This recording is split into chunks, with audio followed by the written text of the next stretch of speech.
கர்த்தரும் இரட்சகருமாகிய இயேசு கிறிஸ்துவின் நாமத்தினாலே யாவருக்கும் வாழ்த்தலை தெரிவித்துக் கொள்கிறேன்.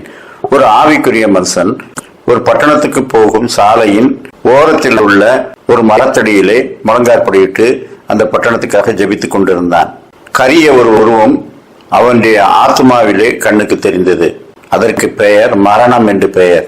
உடனே இவன் ஆவியிலே அந்த மரணத்தை நிறுத்தி, எதற்காக பட்டணத்துக்குள்ளே போகிறாய் என்று கேட்டான். உடனே மரணம் சொன்னது, இன்றைக்கு 100 பேரை நான் சேர்த்து கொண்டு போக வேண்டும் என்று கட்டளை இருக்கிறது, அதை நிறைவேற்றத்தான் நான் போகிறேன்.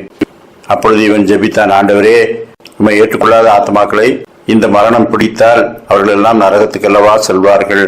எனவே இந்த பட்டணத்தின் மீது கிருபையாயிரும் என்று இவன் ஜெபித்துக் கொண்டிருந்தான். மாலையிலே அந்த மரணம் அதன் வழியாக மீண்டும் வந்தது. அதற்கு பின்னால் 1000 பேர் இருந்தார்கள். 100 பேரைத்தான் எடுப்பதாக சொன்னாய், இப்பொழுது 1000 பேரை எடுத்துக்கொண்டு செல்கிறாயே, என்ன என்று கேட்டான். உடனே மரணம் சொன்னது, நான் 100 பேரைத்தான் எடுத்தேன், மற்றவர்கள் எல்லாம் விரும்பி என்னோடு வந்து விட்டார்கள் என்று சொன்னது. என்ன, விரும்பி வந்து விட்டார்களா? ஆம், நான் 100 பேரை எடுத்துக்கொண்டேன் அல்லவா.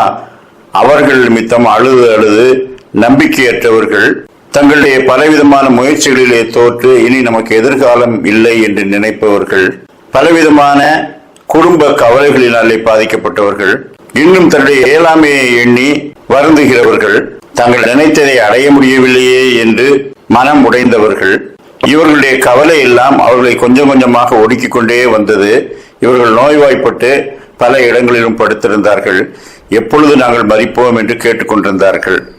எனவே இன்றைக்கு நான் வரும்போது அவர்கள் எல்லாரும் விரும்பி அழைக்கிறார்களே என்று அவர்களையும் சேர்த்து கொண்டு வந்து விட்டேன் என்று சொன்னது. இது ஒரு புனைவான கதையாக இருந்தாலும் இதனுடைய பொருள் என்ன?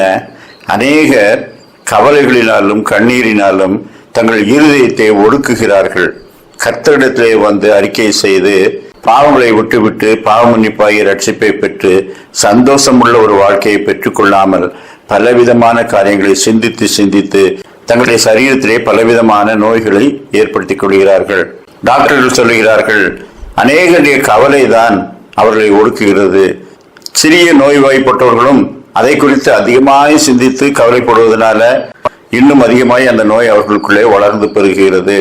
தாங்கள் செய்தவைகள், செய்ய தவறியவைகள் என்று கடந்த காலத்தையே நினைத்த அநேகர் கவலைப்படுவதனால அவருடைய சரீரத்திலும் அது எதிரொலிக்கிறது. எனவே மகிழ்ச்சி நிறைந்த வாழ்க்கையை மனிதர்கள் வாழ பழக வேண்டும் என்று டாக்டர்கள் சொல்லுகிறார்கள். நீதிமொழிகள் 18ஆம் அதிகாரம் 14ஆம் வசனம், மனுஷருடைய ஆவி அவர்கள் பலவீனத்தை தாங்கும், முறிந்த ஆவி யாரால் தாங்கக்கூடும்? நீதிமொழிகள் 12:25, மனுஷருடைய இருதயத்தில் உள்ள கவலை அதை ஒடுக்கும், நல்வார்த்தையோ அதை மகிழ்ச்சியாக்கும். நாம் ஒடுங்கி போகிற மனுஷர்களுக்கு நல்வார்த்தைகளை சொல்ல வேண்டும். இலவசமான ரட்சிப்பு நமக்கு இருக்கிறது.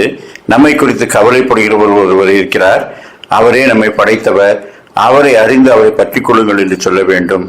1 பேதுரு 5ஆம் அதிகாரம் 6-7 வசனங்கள், அவர் உங்களை விசாரிக்கிறவரானபடியால் உங்கள் கவலைகளை எல்லாம் அவர் மேல் வைத்து விடுங்கள்.